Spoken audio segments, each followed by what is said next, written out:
Hello guys, how are you? I'm Hardeep Singh. Welcome back to your own YouTube channel. IELTS updates and recent exams. For more updates related to recent IELTS exam writing test topics, listening, reading, practice test, and speaking, you got guesswork. Please, guys, participate in everyday listening and reading practice test to achieve your desired band score in your actual IELTS exam. Please hit the like and subscribe button. Press the bell icon for the upcoming notifications. Don't forget like, subscribe and share my YouTube channel and my Facebook page, IELTS updates and recent exams. Part 1. You will hear a man telephoning an employment agency to register for job opportunities. First, you have some time to look at questions 1 to 10.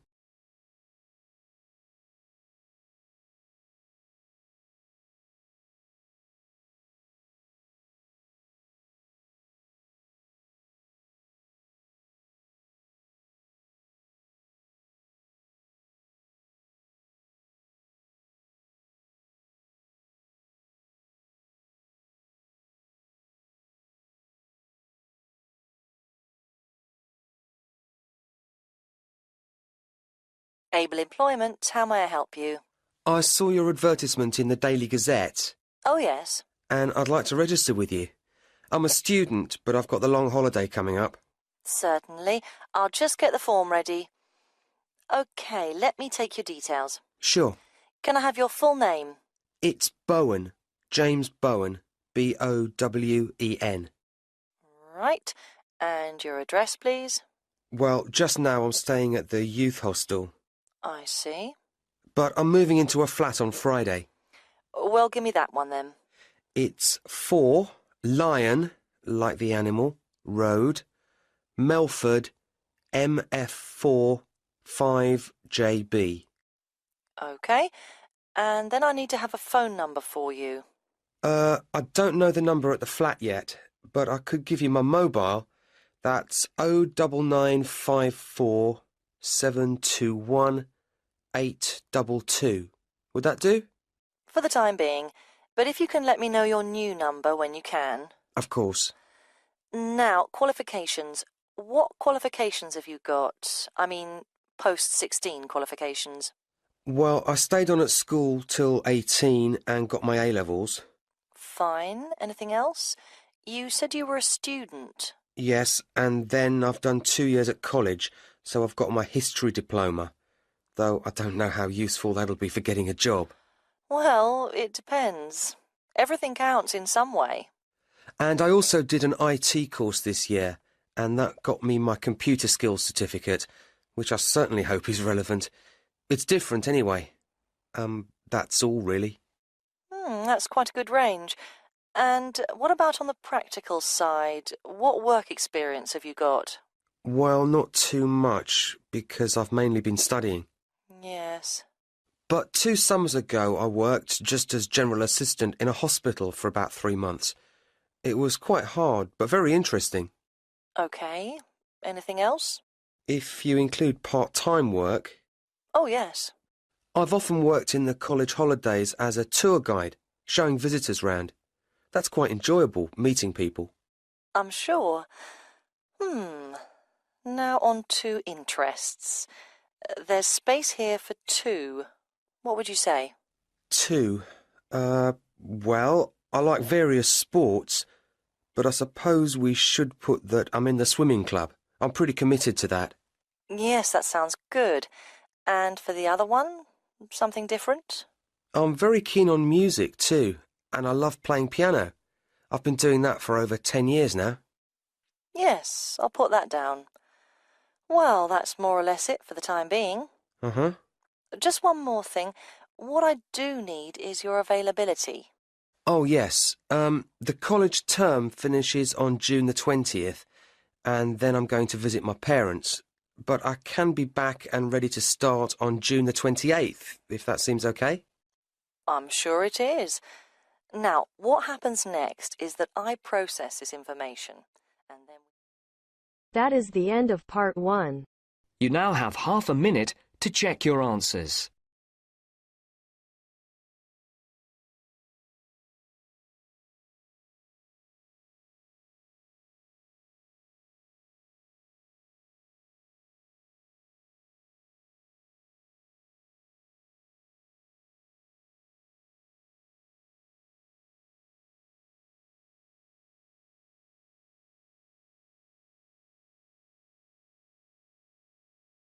Now turns to Part 2. You will hear the organiser of a group holiday talking to the group before they arrive at their destination. First, you have some time to look at questions 11 to 16.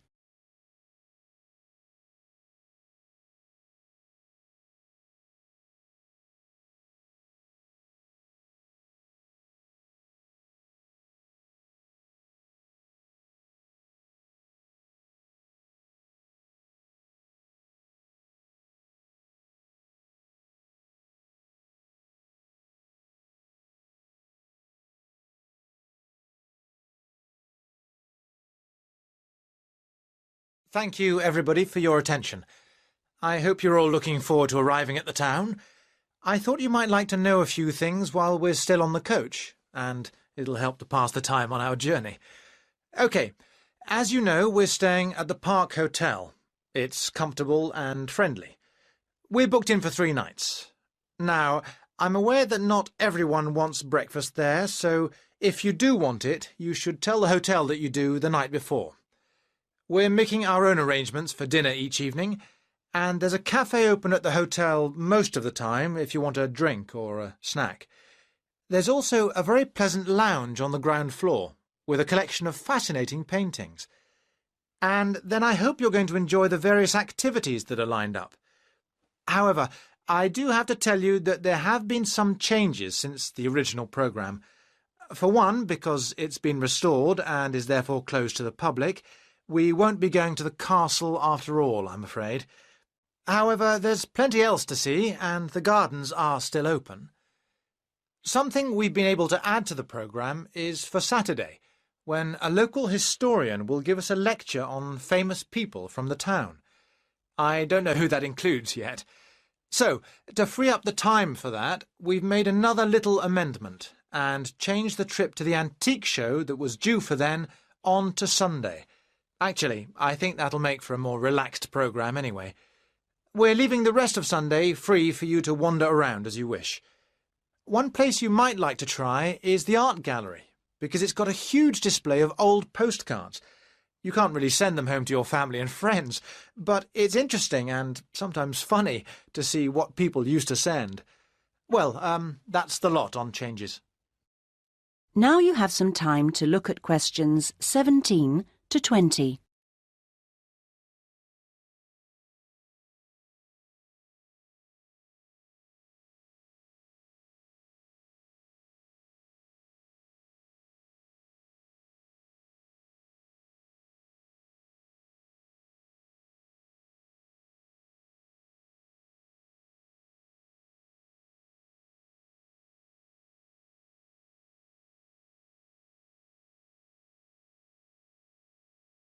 I thought it could be useful to try and get your bearings now, before we actually arrive, so I'll give you a few pointers on your maps. OK, first things first. The Park Hotel, because I assume you'll want to deposit your luggage before anything else. We'll be driving into the town from the west and stopping at the bus station. To get to the hotel, just go straight down the high street towards the railway bridge, and after the bridge, if you go left, you'll soon see it on the right. As I say, it's a nice place. You can check in, see your rooms, relax a little. There are a couple of interesting little shops nearby. There aren't any internet facilities at the hotel, I'm afraid, so if you want to send any emails, you'll need to get yourselves to the internet cafe. In fact, if you want to do that first, it's easy because it's near the bus station, on the corner towards the right of Curtis Lane and Kramer Street. So, once you've done that, well, if you do that, then I suppose you'll be ready to do a bit of exploring. You've got your basic maps, but you may want to get more information, and the Tourist Information Office is the place to do that. It's up around the train station area. From the bus station, you could go up any of the streets to the left, Cadogan Road, Earl Street or Duke Street. The office is directly facing the train station on the corner with Earl Street. They've got all sorts of brochures and leaflets about local attractions and tickets for sale. They even sell some locally produced jams and chocolates. And a last pointer at this stage is our venue for dinner tonight, the Royal House restaurant. This is conveniently located in the very centre of town.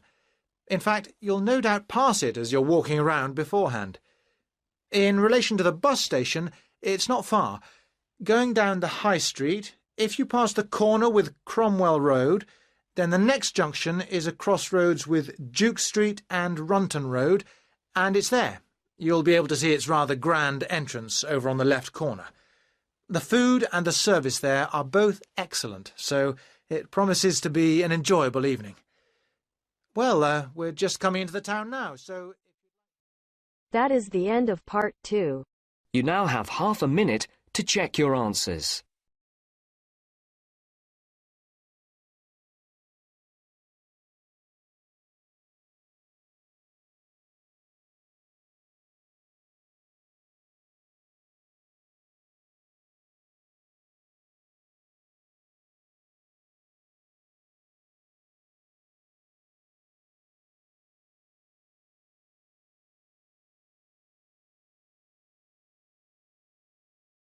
Now turns to part 3. You hear two students, Charlotte and Damien, telling their tutor about an architecture project they are doing for university. First, you have some time to look at questions 21 to 26.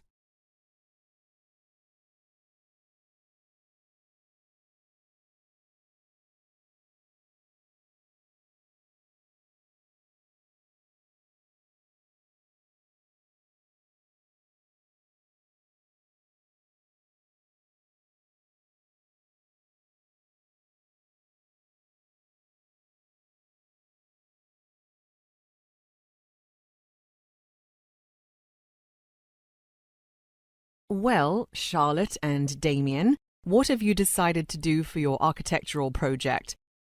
We are going to do a study of the first project that famous architect Wilson Prescott designed. Wilson Prescott, who designed the Charleston Towers in New York and the University Library building here in Benchley, what was his first project? When he first graduated from the University of Manchester in 1972, he worked for a small firm of architects in Buckinghamshire and in 1973 was given the project of designing a private house for a local family called the Bartletts. So it's called Bartlett House. The house is still standing and is currently for sale for the first time since it was built. Charlotte and I went to inspect it, and it's still in great shape with its original flooring, bathrooms, and kitchen. We wanted to get a photographic record of it for the university. That was the main reason we went there originally. We heard it was on the market, and we're quite sure that whoever the new owners are, they will completely refurbish it. Isn't there a preservation order on it? There should be, of course, but no, there isn't. The real estate agent looked a bit concerned when we told him why we were there. A preservation order would make the property much more difficult to sell. People don't like buying houses that restrict them from making alterations. Just the historical value of the photographs is probably enough to base your paper on. What else did you have in mind? We were quite amazed when we saw the house. The exterior is so much like the work he designed later in his career. He used the same long strip windows in Charleston Towers. In every part of the house, there are reminders of later work that he has done. Look at this photo. Do the columns holding up the extended roof here remind you of anything? They are the same shape as the ones used in this building in Barcelona. And look, it's the same slate used to cover the bricks that he used on the walls of the university library 30 years later. This is very interesting. He must have only been in his early 20s at the time. Before you hear the rest of the conversation, you have some time to look at questions 27 to 30.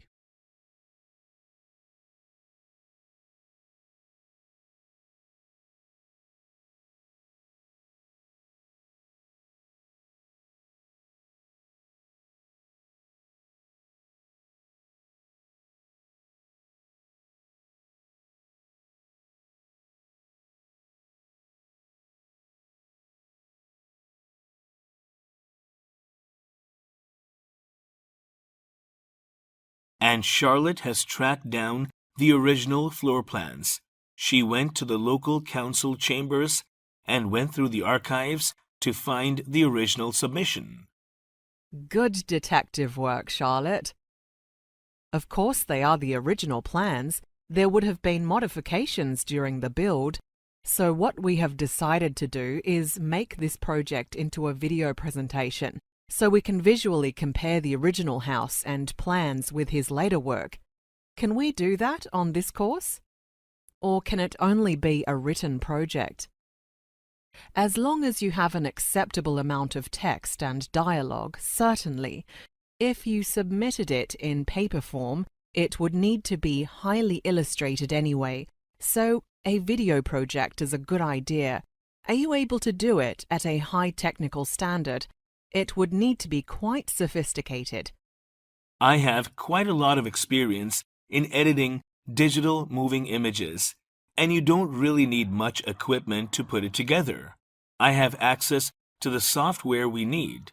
So in a few hours, I could edit a 10-minute film with voiceover, text, and moving and still images.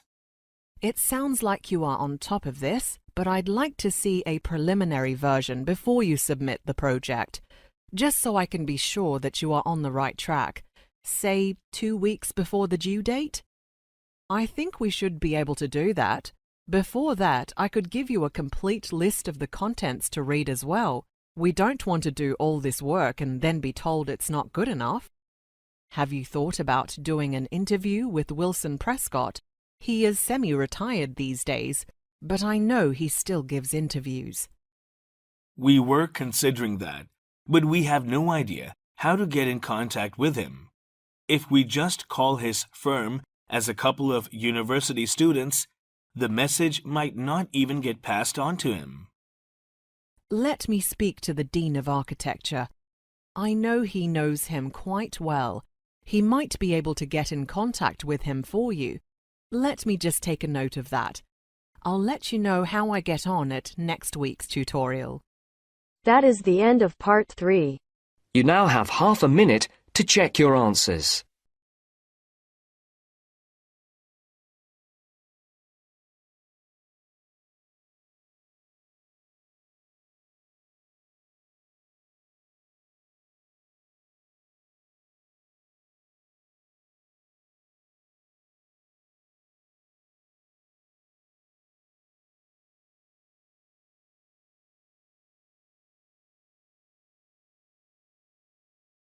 Now turns to part 4.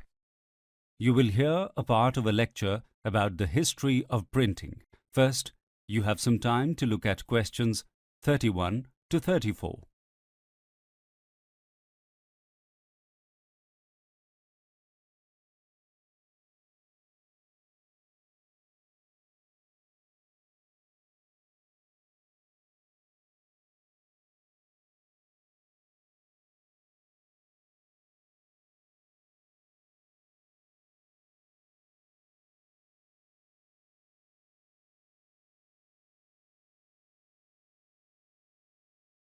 The history of printing is usually said to have begun in Europe in the 15th century.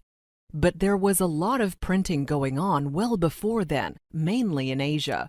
Almost 600 years before that, Chinese monks were using a process called woodblock printing, where carved wooden blocks are coated with ink and pressed into paper. The earliest book that still exists from this time is the Diamond Sutra, printed in 868 AD, which was discovered in 1900 and is now in the British Library in London. This technique of printing also spread to Korea and Japan, where both wooden and metal blocks were used to produce Buddhist and Taoist scripts. In about 1040, a Chinese peasant called Bi Sheng came up with the idea of movable type. Little is known of Sheng himself, due to his humble origins, but his method of printing, which involved the creation of hundreds of small individual pieces of type made of baked clay, was recorded by a scholar and scientist called Shen Kuo who lived at the same time. This method survived by occasionally being used in some parts of China during the 12th and 13th centuries because of Shen Kuo's writings, but it wasn't in mainstream use in China or in other countries until centuries later. In any case, though there are written mentions of this technique being used, no early examples of the printed result, or even the ceramic printing characters, have survived. 200 years later, an official in the Chinese court, Wang Zan, came up with the same idea, but this time the pieces were made of wood. Sometime later, Koreans started casting metal characters. However, block printing remained the dominant form, probably due to the nature of the East Asian languages, which do not have phonetic letters, but require a different pictogram character for every single word. So instead of less than 30 characters, as in European languages, thousands of pieces were required for Chinese. It was not until the idea hit Europe in the 15th century that printing with movable type really took off. Before you hear the rest of the lecture, you have some time to look at questions 35 to 40.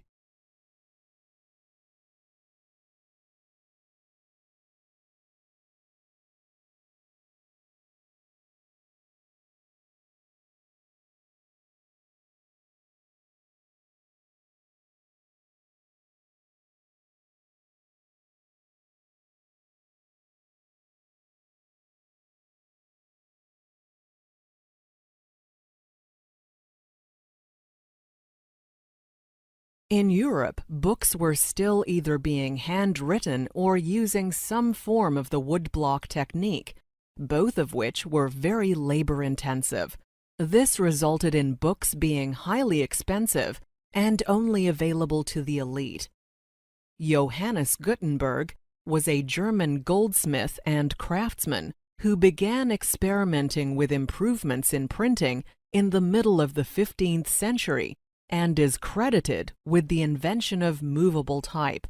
The fact that Gutenberg was able to create such an impressive new technology completely independently does have some scholars scratching their heads. Gutenberg left no written record of how he came up with his ideas. At the time, there were active trade routes along the Silk Road to Europe, and it is not outside the realms of possibility that some or all of the idea of movable type could have been passed on to him from the East. Whatever the case, he was certainly the first in Europe to cast the individual upper and lowercase letters required to print, and he also invented a new ink using linseed oil, which was a major improvement on the water-based inks used in the past. However, it was the wooden printing press itself which was the major breakthrough, and truly original. He used components and systems found in winemaking and paper-making presses to create a mechanized process to put ink onto paper. This meant books could be mass-produced. Mass production not only sped up the process of printing, but reduced its costs enormously. Texts were no longer restricted to religious tracts and the publishing of government materials. Scientific discoveries, philosophy, history, and all forms of literature, including works of satire and sedition, exploded around Europe to an extent never witnessed before. The invention of the printing press changed the whole social and economic landscape in Europe. It was one of the major influences on the Renaissance and the Reformation, fueled social and political change in many countries, and published advances in science which led to the beginning of the Industrial Revolution. The closest comparison we could use to illustrate its effects would be the influence of the Internet today. That is the end of part 4. You now have half a minute to check your answers. So guys, don't forget like, subscribe and share my YouTube channel and my Facebook page. IELTS updates and recent exams. For more updates related to recent IELTS exam writing test topics, listening, reading, practice test and speaking, you got guesswork. Please guys, participate in everyday new IELTS listening and reading practice tests to achieve your desired band score in your actual IELTS exam. For more IELTS material, visit my official website www.ieltsupdatesandrecentexams.com. The link is given below in the description. If you need PDF files of latest IELTS material, then please join my Telegram channel. So guys, please write your score below the comment section. Again, thanks for listening. God bless you all guys. Stay tuned, stay safe.